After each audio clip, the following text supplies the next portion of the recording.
Jim Rizoli with Diane King here. We are going to be interviewing Michele Renouf from, I don't know exactly where you live, but you live in England, so I know that. And she has an interesting background that we think people should hear about, especially dealing with our favorite topic, and that's the Holocaust issue. So Michele, welcome to our show. Nice to have you. Very nice to be with you.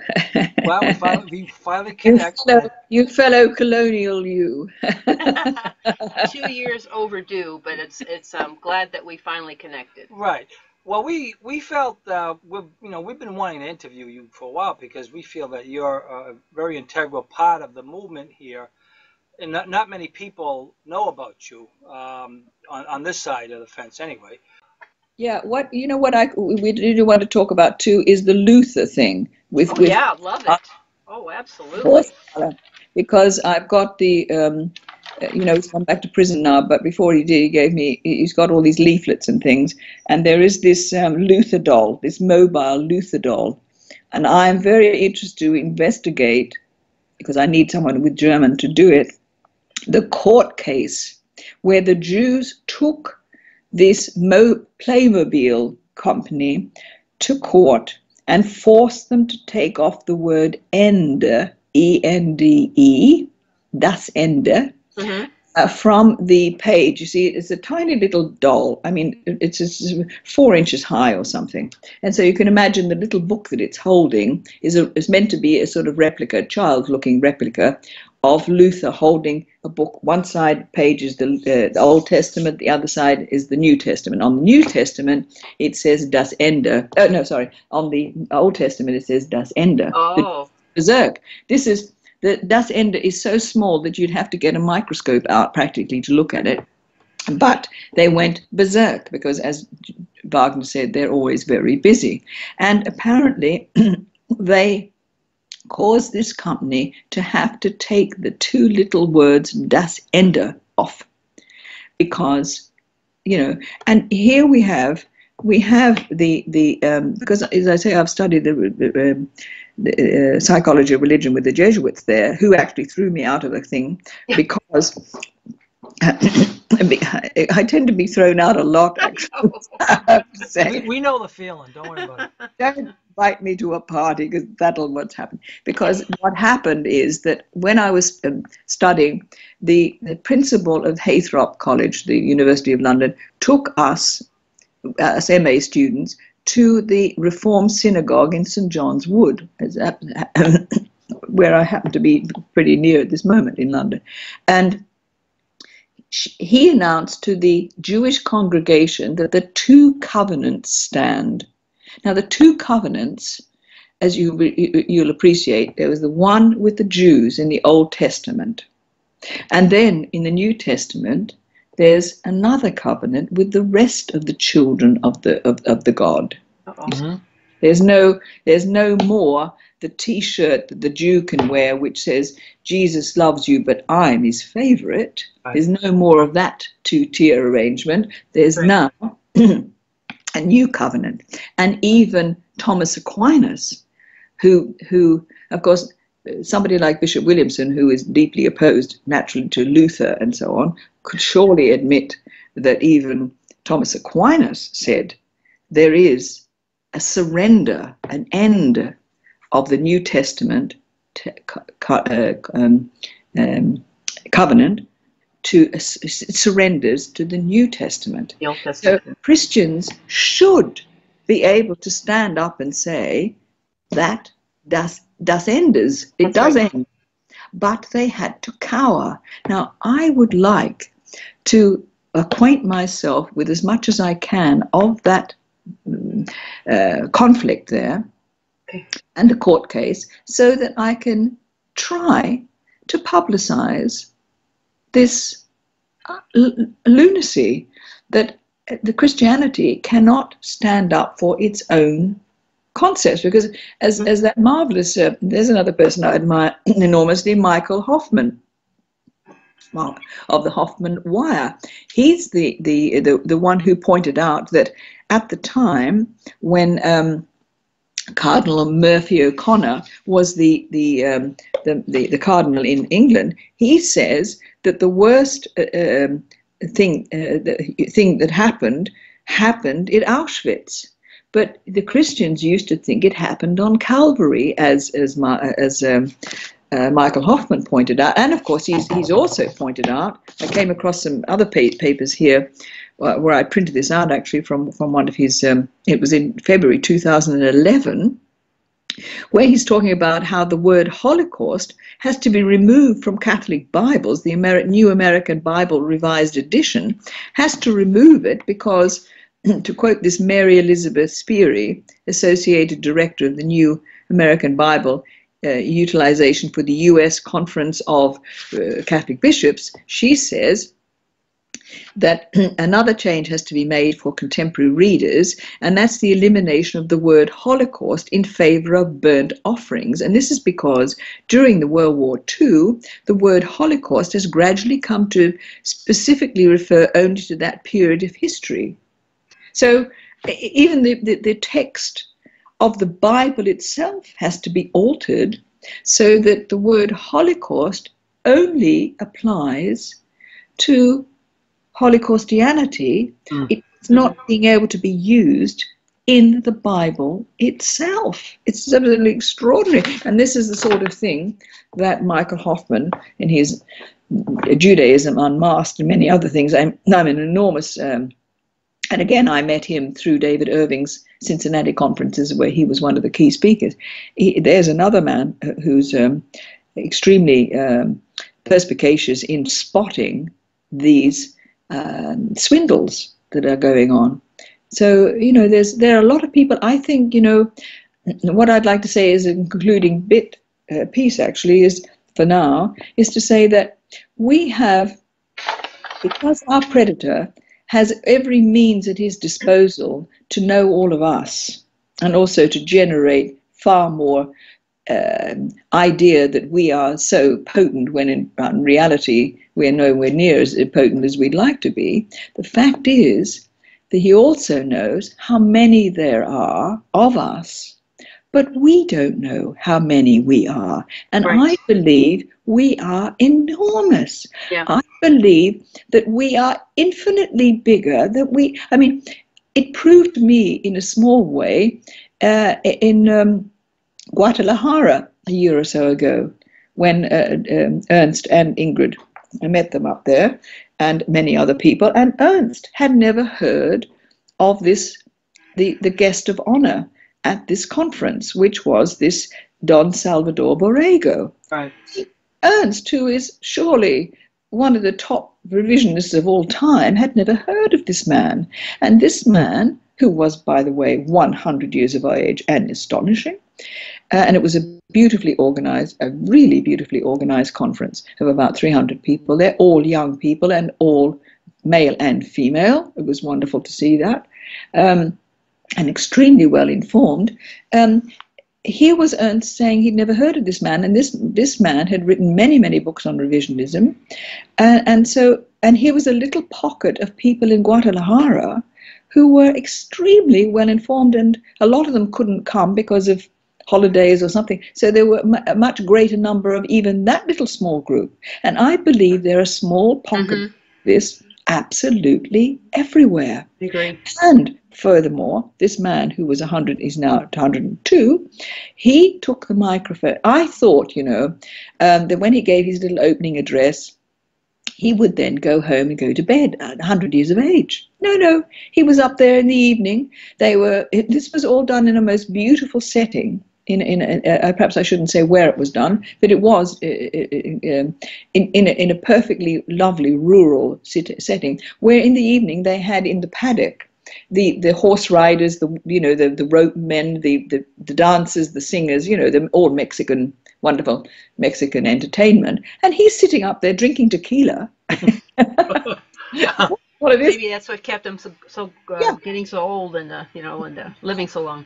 Yeah, but the following day he was even more astonishing, because he suddenly got up, took the microphone, and he said, I thought he made the best speech in the entire conference, because he simply said, until the Germans get back their sovereignty, nothing sensible in the world is going to be done.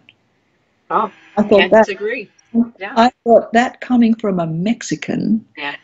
my idea of Mexicans is totally reversed. I imbibe, of course, I can do the Mexican hat dance, you know, because the other thing in classical ballet exams, we used to have every year, we'd have to learn a national dance. Now that's gone. There's no national dance because there's no nationalism anymore, of course.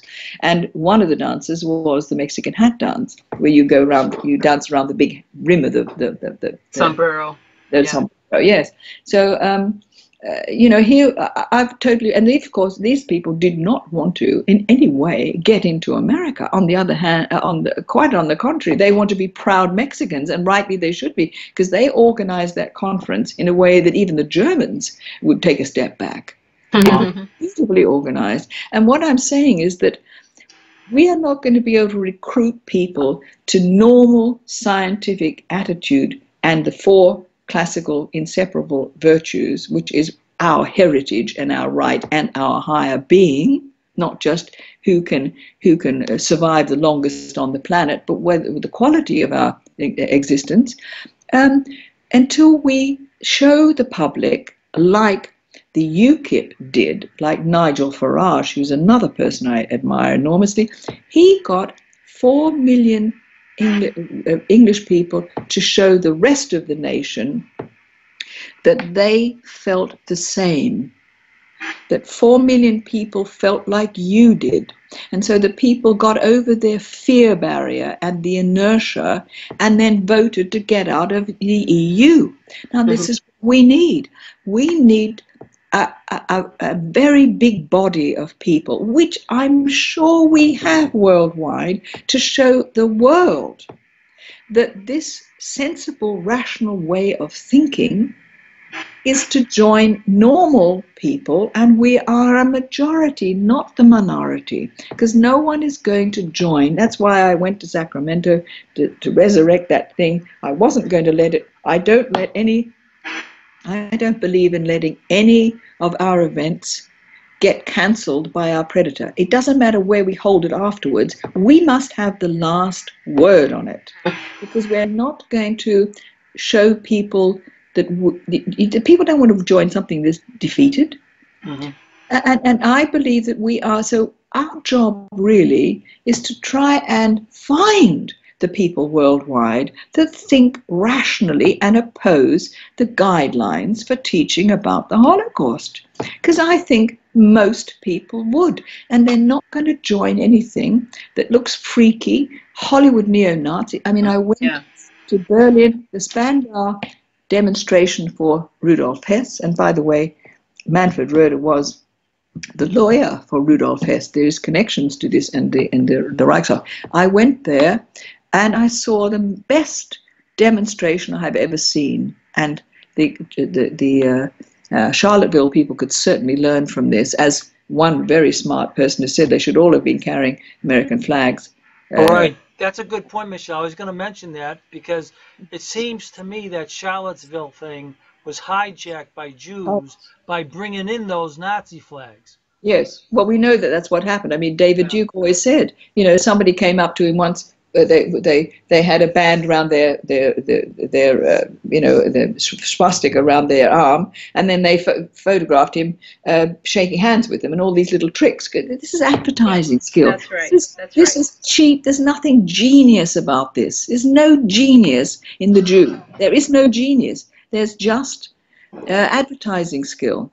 And this group of people in Spandau, there are 1,000 of them. They're all wearing white shirts and black trousers, and there was just a banner in front which quoted Hess. He said, "I regret nothing." That was the banner, a great big banner in front of the thing. They had 2 huge flags, red, white, and black, just red, white, and black stripe, and that was the only flag. And one commentator wrote, if you hadn't seen the banner in the front, you wouldn't know what this anonymous march was all about, because they didn't shout, They didn't carry stupid banners. They didn't have rings through their noses and looking like cows and idiotic things. They didn't have stupid stuff around them that make them look freaky, that nobody's going to relate to.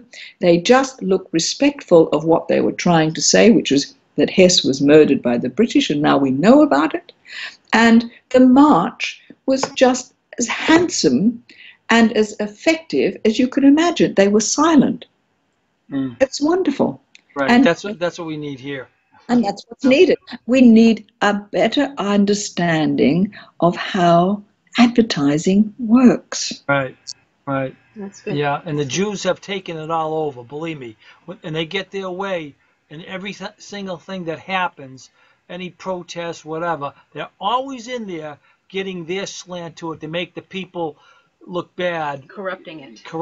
Yeah, well, because that is their skill. That's not their genius. That's just their skill as a predator. A predator is not interested in truth. He's interested in schemes and swindle, because that's what the wolf does in Red Riding Hood. Deception. He doesn't tell you he's going to go to grandma's. He just asks you, where is grandma? And then pats her on the head. That is a predator. Right. And whilst we can say not all Jews are involved in this, unfortunately, at war, and we are certainly at war, it's not a matter of when the British are going to attack Germany, there'll be plenty of Britons that didn't want to. But unfortunately, it's the British, not minus Fred and Ted, who are the pacifists. So there cannot be exceptionalism at war. And though there would have been many Jews who would have not wanted to follow Haim Weizmann, who was the head of the Jewish Federation, he said in 1930, we are the Trojans in the enemy's fortress. We are the predator. This is clear. So you can't just have these people want. Now, lots of the German Jews were not necessarily involved in this. But unless they say they're an ex-Jew, and I believe you can be an ex-Jew, you can't not, unfortunately, be part of what is considered. And they want to have exceptionalism all the time. But you can't say, people, when they say the Australians, the Germans, the this, the that, they know you don't mean every single one of them. You just mean the policy is this policy is this, or the general idea is this. But Jews are able to get people to say, well, it's not all of us because we don't mean all of us. Well, we cannot allow this exceptionalism in anything. Right. And that is the basis of Judaism, and this is what we have to battle with, really. Yeah, no, good point. Well, Michele, listen, we're gonna let you go, but we got a lot to talk to you about in the future. We'll have a couple more discussions with you, no doubt, in the future about a lot of these things, because you have a lot of information that I think people have to know about. So, very helpful. We'll get in touch with you again in the future. Let us know when you can talk again. We're happy to speak with you. If you have a whole bunch of things to say to us about these topics, I mean, it's great. I mean, we really enjoyed this. Yeah. So we have to sign off again. So we will talk to you again. How's that? Wonderful and great. I'm delighted to know you both. Yes. Me too. Well, you're an exceptional person, Michele. Yeah, I'm glad we reconnected. That's what Ernst said, and I'm happy to know that's very nice. Because I'm speaking to exceptional people. So well, that's very sweet. Yeah. That's a nice feeling. All right. Well, you take care now. Okay. Thank you very much. Okay. We'll talk to you soon, Michele. Yeah. Bye now. Bye-bye. Bye-bye.